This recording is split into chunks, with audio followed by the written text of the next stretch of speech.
Hello students, कैसे हैं आप सब लोग। उम्मीद करती हूँ सब अच्छे होंगे और स्वस्थ होंगे।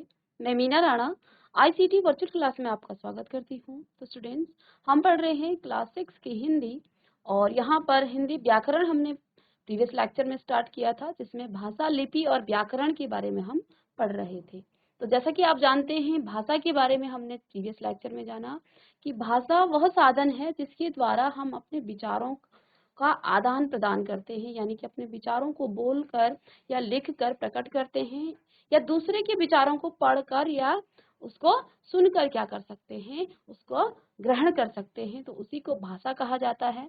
तो यहाँ पर हमने आपको बताया कि भाषा की जो सबसे छोटी इकाई है जिसको लिपि कहा जाता है, और लिपि जो है जब लिखित रूप में आया उसको आप वर्ण कहते हैं। वर्णों को जब आप सजोते हैं यानी कि एक निश्चित क्रम में रखते हैं तो वो वर्णमाला में परिवर्तित हो जाता है, जिसको आप वर्णमाला कहते हैं। वर्णमाला को भी जब आप क्या करते हैं, कुछ वर्णमालाओं के वर्णों के सब मेल से क्या बनता है, आपके शब्द बनते हैं, और शब्दों के सुनिश्चित एक क्रम को आप वाक्य कहते हैं, और वाक्यों से भाषा बनती है। तो भाषा का जो विकास है वो किस प्रकार से हुआ है, पहले हमारे पास ध्वनियां थी, उन ध्वनियों को हमने लिपियों में क्रमबद्ध किया, लिपियों को आपने वर्णों के रूप में वर्णमाला बनाई, जिनको आप पढ़ते हैं अ से लेके ज्यों तक। और इन वर्णमालाओं से, इन वर्णों से ही आपके शब्द बनते हैं, और शब्दों से वाक्य, और वाक्य से आपकी भाषा बनती है। तो यहाँ पर हमने भाषा के यहाँ पर दो रूप बताए हैं। कौन कौन से यहाँ पर भाषा के दो रूप थे, एक तो लिखित था और दूसरा आपका मौखिक रूप यानी कि कथित रूप है। तो मौखिक रूप क्या होता है, जिसमें आप क्या करते हैं, अपने विचारों का आदान प्रदान, अपने भावों और विचारों का आदान प्रदान बोलकर क्या करते हैं, बोलकर और सुनकर। ठीक है। तो एक तो हम क्या कर सकते हैं, बोल सकते हैं, जिसमें हम अपने विचारों को दूसरों तक पहुंचाते हैं। दूसरा सुनकर, यानी कि दूसरे के विचारों को हम क्या करेंगे, ग्रहण करेंगे, वो भी सुनकर। तो ये भाषा का क्या होगा, मौखिक या कथित रूप है। कथित यानी कि जिसको आप बोलते हैं। तो यहाँ पर कुछ उदाहरण हमने बोले थे कल, तो जिसमें आपकी परस्पर जो है शिक्षक का पढ़ाना हो गया, वार्तालाप हो गया है, अंताक्षरी जो है करना, फोन पर वार्तालाप करना, भाषण, कविता, पाठ आदि मौखिक रूप के ही यहाँ पर उदाहरण थे। तो यहाँ पर मौखिक भाषा सरल रूप से सीखी जा सकती है, और इसके द्वारा कम समय में अधिक बातें की जा सकती है। इसके प्रयोग से धन व समय की बचत होती है, किंतु भाषा का यह अस्थायी रूप है। तो जैसे कि हमने क्या कहा था कि लिखित रूप में आपके पास प्रमाण होते हैं, आप लिखित रूप को स्थायी रूप कहते हैं, और मौखिक भाषा आपकी अस्थायी होती है। इसके बाद दूसरा है भाषा का रूप, जिसमें लिखित भाषा आती है, रिटन लैंग्वेज आपकी आती है भाषा के, जिस रूप से मन और भावों, मन के जो भाव हैं और विचार हैं उनका आदान प्रदान कर किससे करते हैं आप, लिखकर और पढ़कर किया जाता है, उसे आप भाषा का लिखित रूप कहते हैं। शिक्षक द्वारा श्यामपट्ट पर लिखना, समाचार पत्र पत्रिकाएं, छात्रों द्वारा पत्र पढ़ना आदि जो हैं, ये सभी जो हैं भाषा के क्या हैं, लिखित रूप है। ठीक है। अब यहाँ पर हमने क्या कहा था, जो लिखित भाषा है उसको आप अनुकरण, देखिए मौखिक भाषा को तो आप अनुकरण करके यानी कि क्या करके, नकल करके सीख सकते हैं। जिस जो भी आपके आसपास हैं, आपके पेरेंट्स हैं, आपके शिक्षक हैं, जो भी हैं, उनकी भाषा, जो वो जिस भाषा में वो आपसे बात कर रहे हैं, तो आप उनका अनुकरण करेंगे और उसी भाषा को आप सीख जाएंगे।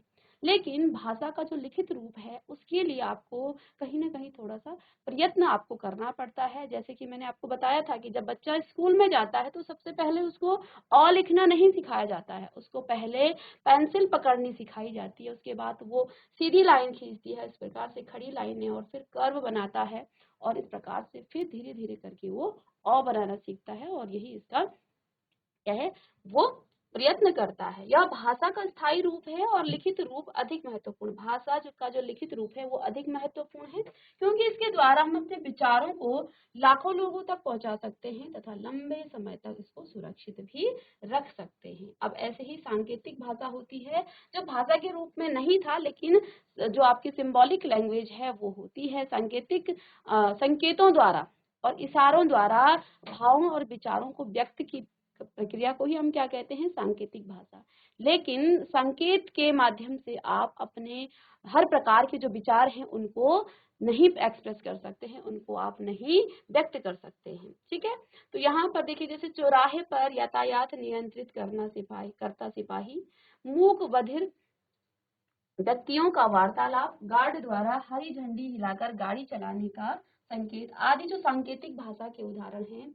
इस भाषा का यहाँ पर जो है व्याकरण में जो है इसका स्थान नहीं है, यानी कि यहाँ पर व्याकरण में हम सांकेतिक भाषा का नहीं यहाँ पर अध्ययन करेंगे। ठीक है, तो यहाँ पर देखिए भाषा, भारत की जो भाषाएं हैं इसके बारे में भी हमने यहाँ पर थोड़ा सा पढ़ा था कि भारत विविधताओं का देश है। यहाँ पर अनेक जाति व धर्म के लोग रहते हैं। यहाँ अलग अलग, जैसे महाराष्ट्र में मराठी बोली जाती है, बंगाल में बंगाली, असम में असमी और केरल में मलयालम, तमिलनाडु में तमिल और आदि प्रकार की यहाँ पर हमारे देश में भाषाएं बोली जाती है। और आप जानते हैं 22 भाषाओं को जो है संविधान में इम्पोर्टेंट है, इसको आप नोट डाउन कर लेंगे।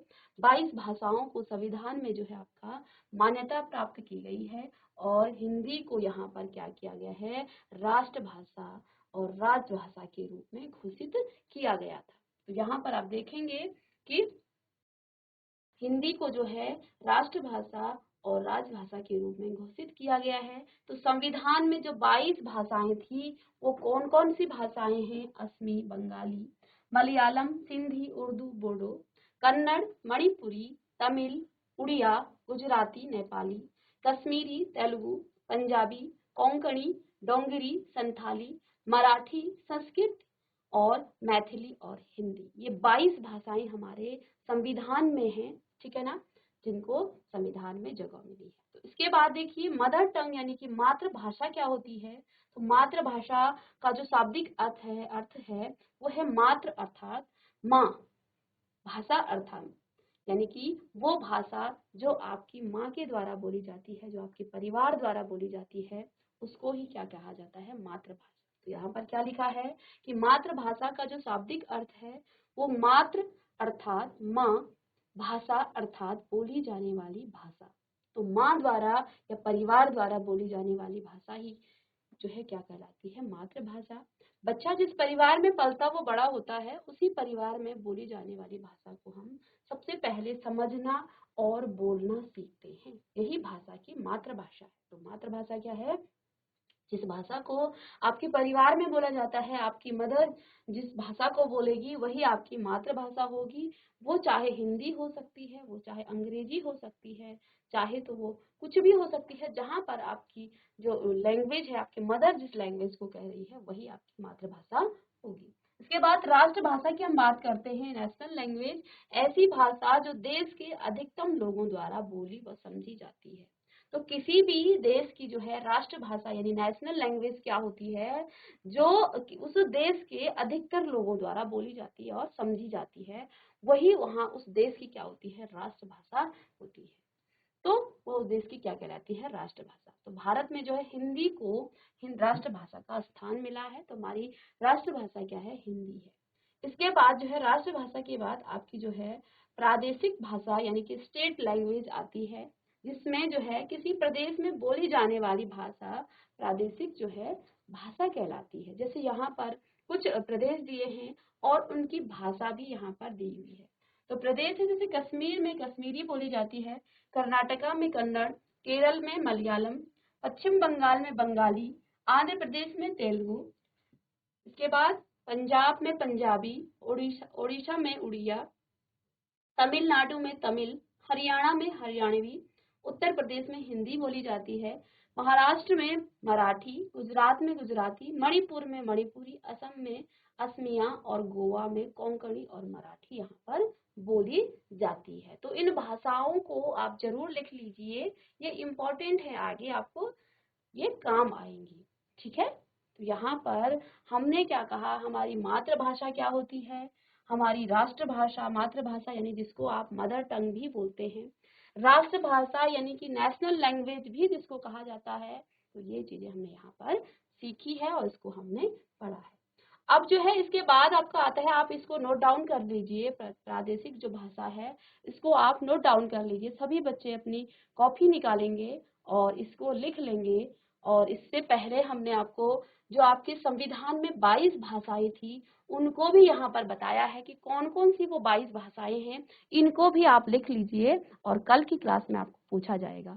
इम्पोर्टेंट है कि कौन कौन सी भाषाएं हैं जिनको आपके संविधान में स्थान मिला है। तो 22 वो भाषाएं हैं। कौन कौन सी भाषाएं हैं? तो देखिए, इसको आप लिख लीजिए, असमी, बंगाली, फटाफट से लिख लीजिए, नोट डाउन कर लेंगे।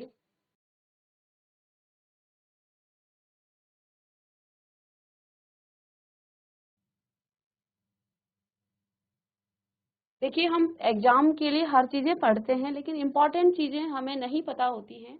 ये चीजें आपको आगे भी काम आएंगी, और ये आपका जनरल नॉलेज का भी क्वेश्चन बनते हैं कि कौन कौन सी वो भाषाएं हैं। हम पढ़ तो हिंदी में रहे, लेकिन आगे हमें ये बहुत काम आने वाला है। ठीक है ना?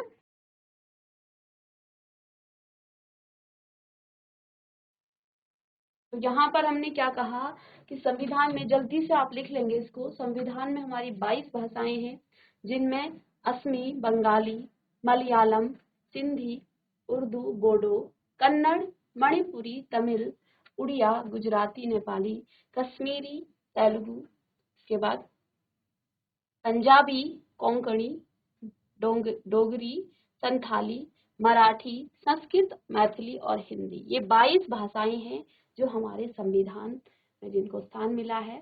तो 22 यहाँ पर भाषाएं हैं। प्रादेशिक भाषाओं में देखिए, कश्मीरी कहाँ बोली जाती है? कश्मीर में जो है कश्मीरी बोली जाती है। कर्नाटका में कन्नड़, केरल में मलयालम, पश्चिम बंगाल में बंगाली, आंध्र प्रदेश में तेलुगु बोला जाता है, पंजाब में पंजाबी बोलते हैं, ओडिशा में उड़िया, तमिलनाडु में तमिल, हरियाणा में हरियाणवी, उत्तर प्रदेश में हिंदी बोली जाती है और महाराष्ट्र में मराठी, गुजरात में गुजराती, मणिपुर में मणिपुरी, असम में असमिया और गोवा में कोंकणी या मराठी यहाँ पर बोली जाती है। ठीक है? इसके बाद हमने यहाँ पर,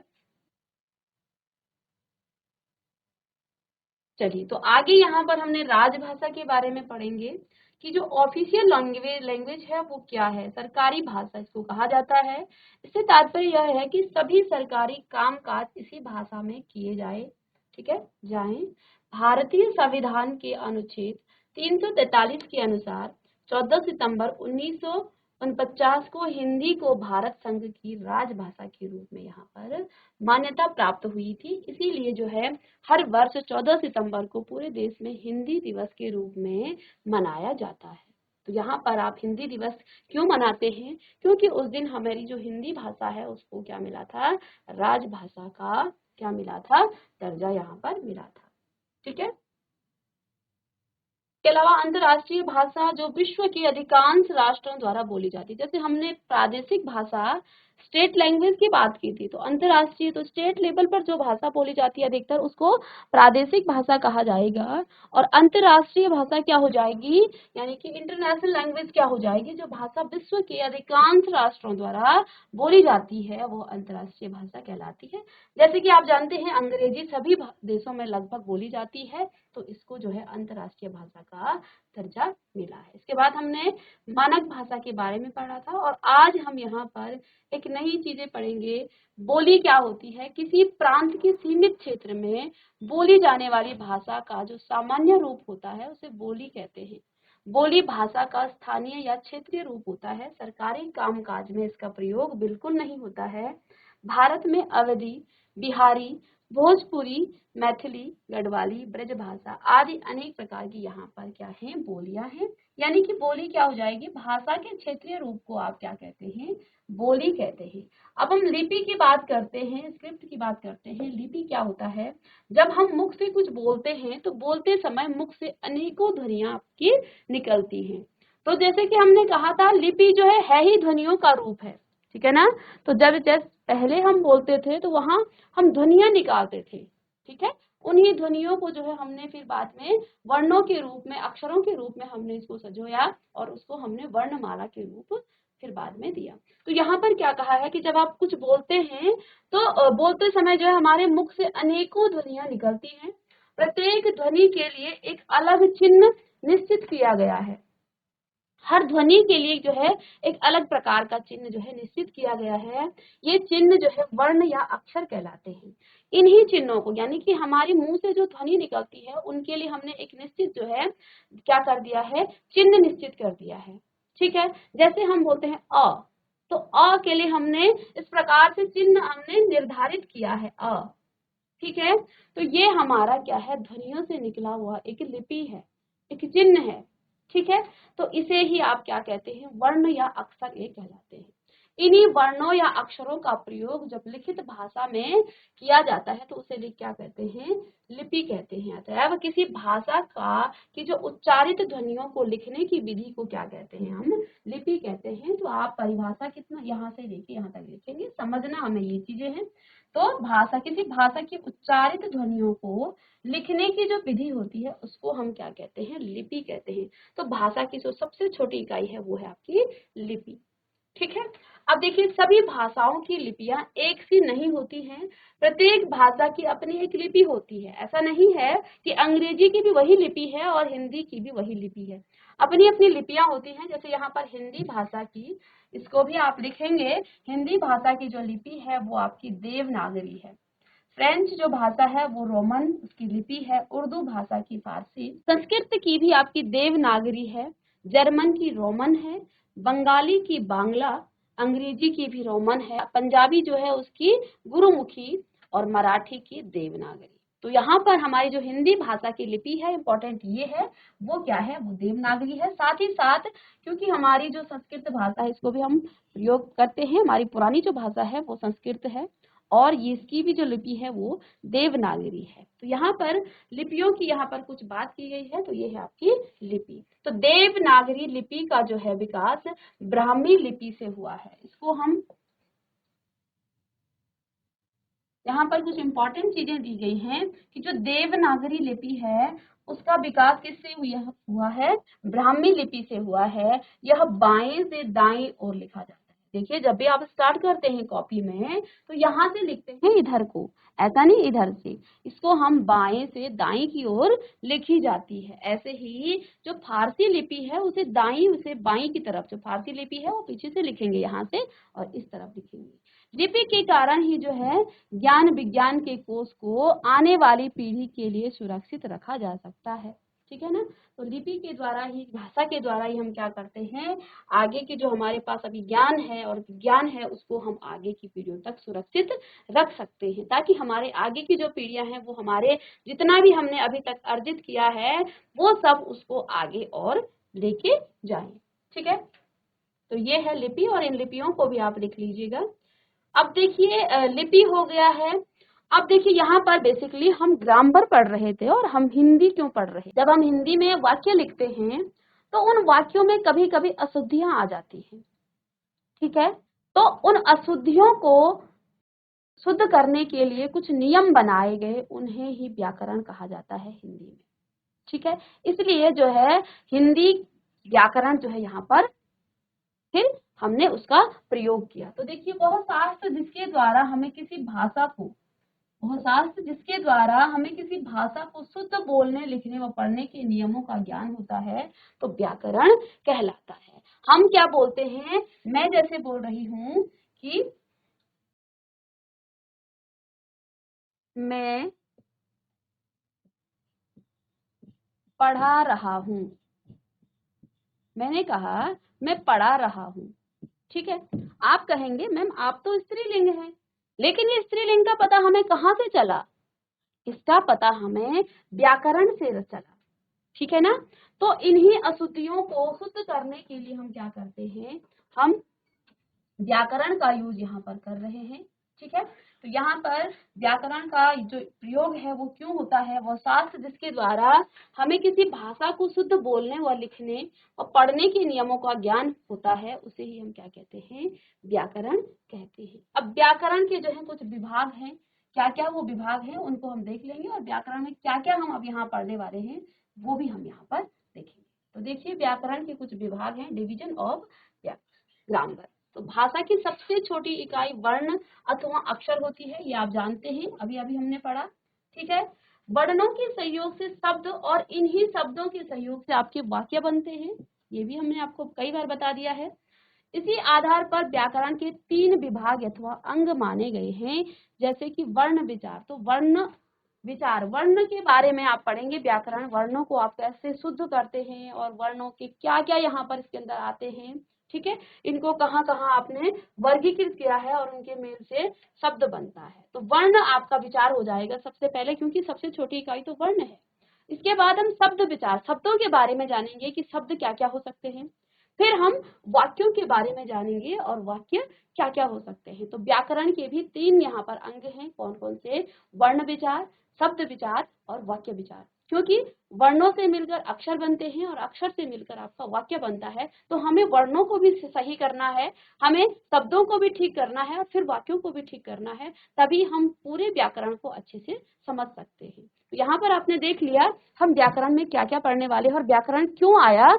हम शुद्ध बोलने के लिए, शुद्ध लिखने के लिए हम कुछ नियम पढ़ते हैं, कुछ शुद्ध पढ़ने के लिए कुछ नियम यहाँ पर बताए गए हैं, उन्हीं नियमों को हम व्याकरण कहते हैं। व्याकरण में भी हम पहले शुद्ध वर्णों को बोलना सीखेंगे, फिर शब्दों को बोलना सीखेंगे और फिर वाक्यों को बोलना सीखेंगे। तो ये सारा आपका व्याकरण इसमें कवर हो जाता है। तो देखिए वर्ण विचार में क्या क्या आता है। इसके अंदर वर्णों के उच्चारण, क्या क्या चीजें आती हैं कि आप वर्णों का उच्चारण किस प्रकार से करते हैं, वर्णों का वर्गीकरण कहाँ कैसे करते हैं, उनके मेल से शब्द बनाने के जो नियम हैं आदि का उल्लेख यहाँ पर किया जाता है। ठीक है ना। तो व्याकरण में सबसे पहले आप वर्ण विचार के बारे में पढ़ेंगे। वर्ण क्या क्या है, जैसे आपने वर्णमाला पढ़ेंगे तो वर्णमाला में भी अभी तक तो आपने सिर्फ और सिर्फ क्या पढ़ा था, ये स्वर है, ये व्यंजन है। स्वर के अंदर भी स्वरों का भी वर्गीकरण किया गया है। इसके बाद आपका जो व्यंजन है, व्यंजन का भी वर्गीकरण किया गया है, किन किन व्यंजनों से जो है आपके क्या क्या इनके नाम है, ये हम आगे पढ़ने वाले हैं। ठीक है, तो ये है आपका क्या, वर्णों का वर्गीकरण और उनके मेल से शब्द बनाने के क्या कुछ नियम हैं। इसके बाद आपका आता है शब्द विचार। शब्द विचार क्या होता है, इसके अंतर्गत शब्दों के आप भेद करेंगे कि शब्दों के क्या क्या भेद हैं, उत्पत्ति कैसे होती है, रचना आदि का अध्ययन किया जाता है। तो शब्दों की रचना आप कैसे, किस प्रकार से शब्दों की उत्पत्ति हुई है, शब्दों की रचना आप कैसे करेंगे आदि का अध्ययन इसमें आप करेंगे, किसमें, शब्द विचार में। फिर आपके पास शब्द के बाद क्या आता है, वाक्य विचार। तो वाक्य विचार के अंदर क्या आता है, इसके अंतर्गत वाक्य के स्वरूप, जैसे कि हमने स्वरूप, भेद और विश्लेषण, रचना आदि का अध्ययन हम यहाँ पर करते हैं। ठीक है, तो ये है आपके, और आगे हम एक एक करके इनको नेक्स्ट चैप्टर में पहले वर्ण विचार पढ़ेंगे, फिर शब्द विचार पढ़ेंगे और फिर वाक्य विचार पढ़ेंगे। इस पूरे इसको एक सिस्टम में हम पढ़ेंगे। अभी तो हम व्याकरण और भाषा और व्याकरण के बारे में जान रहे हैं कि भाषा क्या है, व्याकरण क्या है। इसके बाद जो आपका नेक्स्ट चैप्टर होगा वो आपका वर्ण विचार होगा।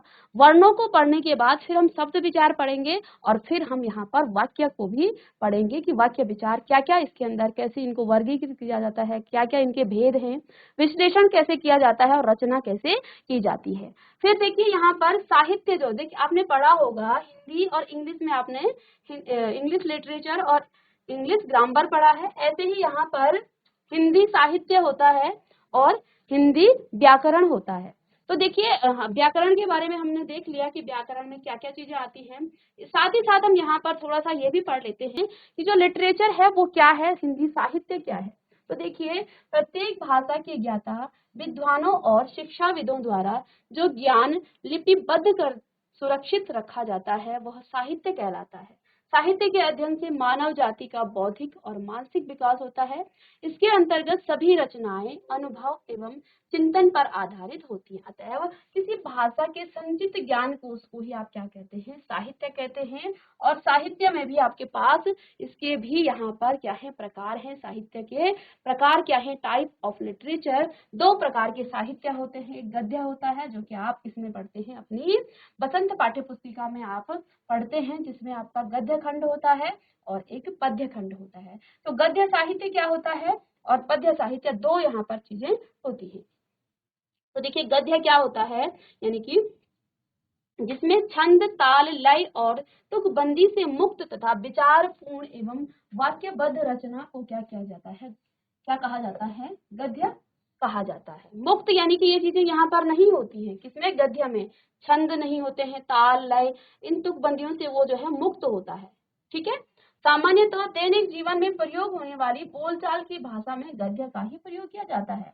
तो जैसे कि हम इससे पहले एक यहाँ पर हमने चैप्टर पढ़ा बचपन, तो वहां पर उन्होंने जो कृष्णा सोबती जी थी, उन्होंने अपनी जो संस्मरण उन्होंने कहा, तो वो उन्होंने सामान्य बोलचाल की भाषा में ही बताया कि मैं ऐसा किया करती थी बचपन में, क्या पहना करती थी, क्या क्या उनके शौक थे, क्या वो खाया करती थी, कहाँ रहती थी। तो सामान्य भाषा में ही हम गद्य को बोलते हैं, ठीक है ना। और पद्य क्या होता है, जिसमें जो है अपने मन के भाव प्रकट करने के लिए जो भाव काव्य रूप में लिखे जाते हैं उन्हें पद्य कहते हैं। जैसे कविता हो गया, पद हो गया, दोहे, चौपाइयां और आदि जिस माध्यम से कही जाती है उसे पद्य साहित्य कहा जाता है। जैसे यहाँ पर एक पद्य लिखा है, क्या लिखा है, जाल परे जल जात बही, तजी मीनन को मोह, रहीमन मछली नीर को, तऊ न छाड़त छोई। तो ये क्या है, एक प्रकार से लय में इसको गाया जा रहा है। ये क्या है, एक दोहा है, किसका, रहीम जी का, ठीक है, रहीम दास जी का। तो यहाँ पर ये क्या है, एक पद्य की यहाँ पर कुछ दो लाइनें, यहाँ पर दो पंक्तियां यहाँ पर लिखी हुई है। और गद्य क्या होता है, जिसको आप सामान्य बोलचाल की भाषा में बोलते हैं, ठीक है। तो ये था आपका हिंदी व्याकरण का। तो यहाँ पर कुछ चीजें हैं जिनको आप फिर से यहाँ पर हमने क्या क्या यहाँ पर आपने पढ़ा है, इनको भी हम यहाँ पर रिपीट करेंगे। तो सबसे पहले हमने क्या पढ़ा, भाषा क्या है, भाषा मन के भावों और विचारों के आदान प्रदान का साधन है। चाहे तो आप यहाँ से अपने प्रश्न उत्तर भी लिख सकते हैं, प्रश्नों को इसको भी लिख सकते हैं, इनकी डेफिनेशन। इसके बाद यहाँ पर भाषा के मुख्य तो दो रूप है, मौखिक और कथित या लिखित रूप यहाँ पर कहा गया है। संकेतों द्वारा मन के भावों एवं विचारों को व्यक्त करने की प्रक्रिया को क्या कहा जाता है, सांकेतिक भाषा यहाँ पर कहा जाता है। विश्व में अंग्रेजी भाषा का पहला, हिंदी का दूसरा और अन्य भाषाओं का तीसरा स्थान है। भारतीय संविधान में 22 भाषाओं को मान्यता प्रदान की गई है। भारतीय भाषाओं में हिंदी को राष्ट्रभाषा तथा राजभाषा घोषित किया गया है। किसी भाषा की जो उच्चारित ध्वनियों को लिखने की विधि को लिपि कहते हैं और भाषा को शुद्ध रूप से बोलने, लिखने और पढ़ने के नियमों का ज्ञान कराने वाला शास्त्र व्याकरण कहलाता है। व्याकरण के 3 भाग हैं, जिसमें वर्ण विचार, शब्द विचार और वाक्य विचार आपका आ जाता है। तो ये चीजें हमने यहाँ पर भाषा और व्याकरण में पढ़ लिया है। मैं उम्मीद कर रही हूँ कि आप सभी को ये समझ में आया होगा और अपने नोट डाउन भी किया होगा। कुछ इम्पोर्टेंट चीजें यहाँ पर हैं जिनको आप यहाँ से भी लिख सकते हैं, ये इम्पोर्टेंट फैक्ट है, ठीक है। तो जो भी चीजें हमने अभी पढ़ा है उन सभी का ये एक प्रकार से समरी रूप है, जिसमें हम भाषा क्या है, भाषा के रूप क्या है, सांकेतिक भाषा किसको कहा जाता है, विश्व में पहला स्थान भाषा में किसका है, दूसरा किसका है और तीसरा किसका है, हमारे संविधान में कितनी भाषाएं हैं और कौन कौन सी वो भाषाएं हैं वो भी आप जानते हैं, कौन से स्टेट में कौन सी भाषा बोली जाती है, ये इसका भी आप आंसर दे सकते हैं। और भारतीय भाषाओं में हिंदी को राष्ट्रभाषा घोषित किया गया है, ये भी आप यहाँ पर नोट डाउन कर सकते हैं। हिंदी जो है दिवस कब मनाया जाता है ये भी आपको पता है, ये भी हम पढ़ चुके हैं। और जो है भाषा की जो सबसे छोटी इकाई है वो क्या है, लिपि है। तो लिपि जो है क्या है, भाषा की उच्चारित ध्वनियों को लिखने की एक विधि है। भाषा को शुद्ध रूप से बोलने, लिखने और पढ़ने के नियमों को जो आप ज्ञान करते हैं तो वो क्या है, आपका व्याकरण कहलाता है। व्याकरण के भी 3 यहाँ पर हमने क्या पढ़े हैं, अंग पढ़े हैं, जिसमें आपने वर्ण विचार, शब्द विचार और वाक्य विचार। तो ये आपका चैप्टर यहाँ पर आज खत्म हो गया है, भाषा और व्याकरण, भाषा, लिपि और व्याकरण बेसिकली, ठीक है ना। चाहे तो आप इसको भाषा के अंदर ही लिपि आती है तो भाषा और व्याकरण भी इसको आप कह सकते हैं। इसके बाद हम वर्ण विचार पढ़ेंगे व्याकरण में, फिर शब्द विचार पढ़ेंगे और फिर वाक्य विचार पढ़ेंगे। तो सीक्वेंस से हम यहाँ पर पढ़ने वाले हैं व्याकरण को। तो बच्चों मिलते हैं नेक्स्ट लेक्चर में, तब तक के लिए thank you and have a nice day.